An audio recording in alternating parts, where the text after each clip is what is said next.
Hi all welcome to cooking with simply. எல்லாரும் எப்படி இருக்கீங்க? இன்றைக்கி நம்ம ஒரு சிம்பிள் அண்ட் யம்மி அண்ட் டேஸ்டியான பூந்தி லட்டு எப்படி பண்ணுறதுன்னு பார்க்கலாம். ரொம்பவே ஈஸி, சிம்பிளஸ்ட் ஃபார்மில் செஞ்சுருக்கேன். அதே மாதிரி நீங்களும் பண்ணி பாருங்கள், உங்களுக்கும் இதை பிடிக்கும்னு நினைக்கிறேன். வீடியோவை ஃபுல்லும் வாட்ச் பண்ணுங்கள். புதுசாக பார்க்குறவங்க சப்ஸ்கிரைப் பண்ணுங்கள். தேங்க்யூ. இப்போ நம்ம இது எப்படி பண்ணுறதுன்னு பார்க்கலாமா? நம்ம கடலை மாவு ஒரு கப் எடுத்துக்கலாம். நம்ம இதை என்னென்னா கையிலே நம்ம பீட் பண்ணுவாங்க இல்லையா, அதுக்கு பதிலாக ஒரு மிக்ஸி ஜார் எடுத்துக்கோங்க. இல்லை இந்த மாதிரி ஒரு பிளெண்டரில் ஒரு கப் கடலை மாவை ஆட் பண்ணிக்கோங்க. அது கூடவே நம்ம எந்த ஃபுட் கலர் வேணாலும் நீங்கள் யூஸ் பண்ணிக்கலாம். எல்லோ, ரெட்டு அந்த மாதிரி வரும். இல்லை ஃபுட் கலர் யூஸ் பண்ணலைன்னா கூட நல்லது தான். ஸோ ஈவன் மஞ்சள் பொடி கூட நீங்கள் வச்சுருந்தீங்கன்னா அதை யூஸ் பண்ணிக்கோங்க. கேசரி கலர் இருந்ததுன்னா அதை ஆட் பண்ணிக்கோங்க. அந்த பவுடரில் ஒரு 1/4 டீஸ்பூன் நம்ம இந்த பிளெண்டரில் ஆட் பண்ண போகிறோம். இப்போ நம்ம இந்த பிளெண்டர் இல்லை, மிக்ஸி இல்லை, அந்த மாதிரி ஃபீல் பண்ணுறீங்க அப்படின்னா மாவை ஒரு பவுலில் எடுத்துகிட்டு அதை நல்லா பீட் பண்ணி அந்த கட்டி இல்லாமல் நம்ம நைஸாக நல்லா தண்ணி ஊற்றி அதை கிண்ட போகிறோம். அதை ஈஸியாக ஆக்கிறதுக்காக நம்ம பிளெண்டரில் எடுத்து வச்சுருக்கோம். அதே மாதிரி 3/4 கப்பு சீனி எடுத்து வச்சுருக்கேன். ஸோ இப்போது இந்த பிளெண்டரில் கடலை மாவு ஒரு கப் போட்டிருக்கோம். ஒரு 1/4 டீஸ்பூன் ஃபுட் கலர் ஆட் பண்ணியாச்சு. கொஞ்சமாக உப்பும் ஆட் பண்ணியிருக்கேன். அது ஆப்ஷனல் தான், வேணும்னா ஆட் பண்ணிக்கோங்க, இல்லைன்னா அவாய்ட் பண்ணிக்கலாம். அது கொஞ்சம் டேஸ்ட்டை என்ஹான்ஸ் பண்ணுங்கிறதுக்காக ஆட் பண்ணுறோம். பேக்கிங் சோடா ஒரு 2 பிஞ்ச் ஆட் பண்ணியிருக்கேன். இந்த பேக்கிங் சோடா ஆட் பண்ணும்போது நீங்கள் முத்தாக அழகாக அப்படியே குட்டி குட்டி பால்ஸ் அழகாக வருங்கிறதுக்காக அதை ஆட் பண்ணியிருக்கோம். அது இப்போது தண்ணி ஊற்ற போகிறோம். ஒரு 1/2 கப்பு ஃபஸ்ட்டு ஊற்றிக்கோங்க. அதுக்கப்புறம் வேணும்னா நீங்கள் இன்க்ரீஸ் பண்ணிக்கலாம் தண்ணியை. அந்த மிக்ஸி ஜாரில் இல்லை இந்த பிளெண்டரில் என்ன பண்ண போகிறோம்னா இதை அப்படியே மிக்சியில் போட்டு அடிக்க போகிறோம். நல்லா அதை ஒரு திக்கான பேட்டர், தோசை பேட்டர் மாதிரி ஆட் பண்ணிக்கலாம். நான் இன்னும் கொஞ்சம் தண்ணி ஆட் பண்ணியிருக்கேன். பட்டு நான் ஆட் பண்ணது கொஞ்சம் ஜாஸ்தியாக தான் ஆட் பண்ணியிருக்கேன். நீங்கள் ஒரு 1/2 கப்பு ஃபஸ்ட்டு ஆட் பண்ணிவிட்டு அதுக்கப்புறம் வேணும்னா நீங்கள் பார்த்துட்டு அட்ஜஸ்ட் பண்ணி ஆட் பண்ணிக்கோங்க. ஸோ மொத்தமாகவே ஒரு 3/4 கப்பு தண்ணி இருந்தால் போதும். ஆனால் திக்காக இருக்கணும் பேட்டர். கொஞ்சம் தண்ணியாக இருக்கிற மாதிரி ஃபீல் பண்ணிங்கன்னா கூட 2 டேபிள் ஸ்பூன் கடலை மாவு ஆட் பண்ணிக்கோங்க. இப்போ அடுப்பில் எண்ணெய் ஊற்றி அது கொஞ்சம் சூடாகட்டும். அது சூடாகிட்டு இருக்க சைட்லேயே நம்ம என்ன பண்ண போகிறோம், ஒரு டேபிள் ஸ்பூன் இன்னொரு பேன் வச்சுட்டு அதில் ஒரு டேபிள் ஸ்பூன் நெய் ஊற்றி முந்திரி பருப்பும் நம்மளோட ரைசின்ஸையும் நல்லா ஃப்ரை பண்ணி எடுத்து வச்சுக்கலாம். இந்த முந்திரி பருப்பு நல்லா நல்லா பொடிசாகவே எடுத்துக்கோங்க. ஏன்னா அப்போ தான் நம்ம உருட்டும் போது அதில் போட முடியும். ஸோ இப்போ எண்ணெயும் நல்லா சூடாயிடுச்சு. இது இந்த பிளெண்டரில் பண்ணனால அது ஈஸியாகவும் ஊற்றுறதுக்கும் ஈஸியாக இருக்கும். இல்லைனா நீங்கள் கரண்டியில் ஒவ்வொரு வாட்டியும் எடுத்து ஊற்றணும். ஸோ இந்த மாதிரி ஊற்றும் போது அழகாக குட்டி குட்டி பால்ஸாக கீழே விழும். சப்போஸ் இந்த மாதிரி வாளாக கீழே நம்ம ஊற்றும் போதோ இல்லை சிந்திட்டோம் அப்படின்னா ஒன்றும் பிரச்சனை இல்லை. அதுக்கும் ஈஸியாக தான் மெத்தடுன்னு நம்ம சொல்லிட்டோம் இல்லையா. ஸோ அதை ஃபுல்லும் வாட்ச் பண்ணுங்கள். இப்போ நம்மளோட இது அழகாக ஒவ்வொரு வாட்டியும் அதை ஊற்றிட்டு உடனே அந்த எண்ணெய் நல்லா சூடாக இருக்கணும். ப்ளஸ் நம்ம போட்ட உடனே அது கடகடன்னு அது எல்லாமே மேலே வந்துடணும். சப்போஸ் எண்ணெய் சூடே இல்லை அப்படின்னா இந்த கடலை மாவு கீழே போய் ஒட்டிக்கும். ஸோ நல்லா ஹீட்டாக இருந்தால் தான் நம்ம ஊற்றின உடனே அது மேலே எழும்பி வந்துடும். நீங்கள் இதை கிறிஸ்பாக ஃப்ரை பண்ணணும்னு அவசியமே இல்லை. அது ஒரு வாட்டி அது மேலே வந்த உடனேயே நீங்கள் அந்த சலசலப்படங்கணுன்னே டக்குன்னு எடுத்துடுங்க. எடுக்கும்போது மட்டும் வேணால் நீங்கள் அடுப்பை சிம்மில் வச்சுக்கலாம். மற்றபடி இதே மெத்தட் தான்.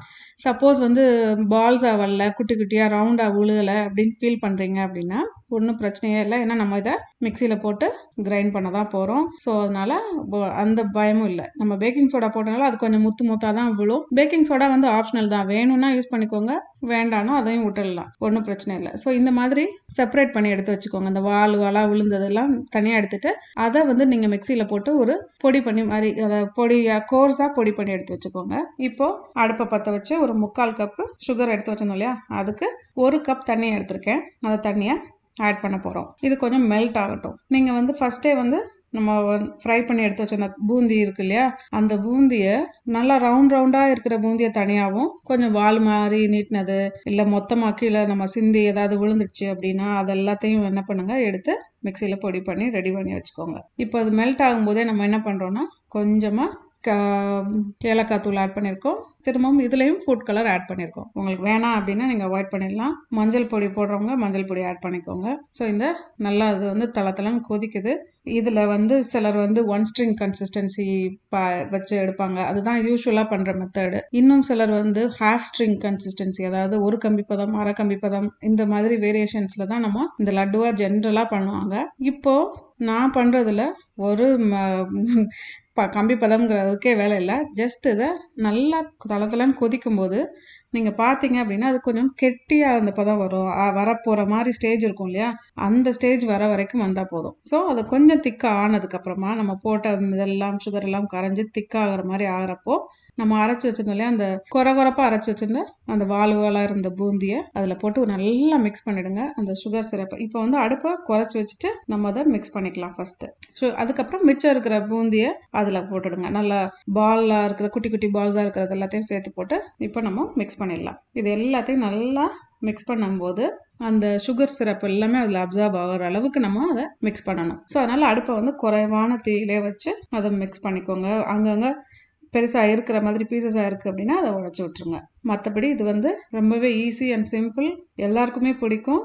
அதனால கண்டிப்பாக இதை செஞ்சு பாருங்கள். அந்த தீபாவளியை நல்லா செலிப்ரேட் பண்ணுங்கள், சேஃபாகவும் செலிப்ரேட் பண்ணுங்கள். இப்போ இதை உங்கள் வீட்டில் குட்டி பெட்ஸ் எல்லாம் இருக்குது அப்படின்னா தயவுசெய்து பத்திரமா பார்த்துக்கோங்க. இப்போ நம்ம நல்லா அந்த அழகாக அந்த பூந்தியை பிடிக்கல டைம் ஆயிடுச்சு. நம்மளோட வறுத்து வச்சிருந்த அந்த முந்திரி, நம்மளோட பாதாம் இருந்ததுன்னா பாதாம் கூட ஃப்ரை பண்ணிக்கலாம். நம்மளோட திராட்சை எல்லாத்தையும் அதோட ஆட் பண்ணிவிட்டு மிக்ஸ் பண்ணிக்கோங்க. இது நல்லா மிக்ஸ் ஆகி வரும்போது கொஞ்சம் ஆற வச்சிடலாம். ஏன்னா அதை சூடாக பிடிக்க முடியாது இல்லையா. ஹை ஹீட்டில் ஒரு வாட்டி நல்லா மிக்ஸ் பண்ணி எடுத்துருங்க. ஏன்னா அந்த கீ நம்ம வேறு எதுவுமே ஆட் பண்ணல அதில். நம்ம வறுத்த அந்த இதில் இருக்கிற நெய் மட்டும்தான் நம்ம ஆட் பண்ணியிருக்கோம். ஸோ அது நல்லா எல்லாமே அப்சார்ப் ஆகட்டும். அதில் உள்ள சுகர் அது எல்லாமே நல்லா பிடிக்க வர அளவுக்கு மிக்ஸ் பண்ணி வச்சுக்கோங்க. கொஞ்சம் இப்போ ஒரு பிஞ்ச் பச்சை கற்பூரம் ஆட் பண்ணியிருக்கேன். அது ஃப்ளேவர், அந்த வாசம் சூப்பராக இருக்கும். அந்த அரோமா நீங்கள் அதை சாப்பிடும்போதே அந்த வாசம் நல்லா இருக்கும். நிறைய பேர் கிராம்பு ஆட் பண்ணுவாங்க, கல்கண்டு ஆட் பண்ணுறவங்க, இதெல்லாம் நீங்கள் ஆட் பண்ணிக்கலாம். ஒரு கொஞ்ச நேரம் ஆறட்டும். ஆறுனதுக்கு அப்புறமா நம்ம ரொம்ப, அதாவது ஓரளவு சூடு இருக்கணும். மொத்தமாக ஆறிடுச்சு அப்படின்னா நம்ம பிடிக்க வராது. ஸோ அதனால் அந்த இளம் சூடாக இருக்கும் போதே நம்ம குட்டி குட்டி பால்ஸாக பிடிச்சி வச்சுக்கோங்க. நம்ம பெருசாலாம் பிடிக்க வேண்டாம். ஒரு குட்டியாக இருந்தால் தான் நம்மளும் கரெக்டான சைஸில் கொஞ்சமாக சாப்பிட்லாம். ஸ்வீட்டு நிறையவும் நம்ம சாப்பிட தேவையில்லை. ஸோ அதனால் ஓரளவான பீஸை ஒரே மாதிரி உருட்டி வச்சுடுங்க.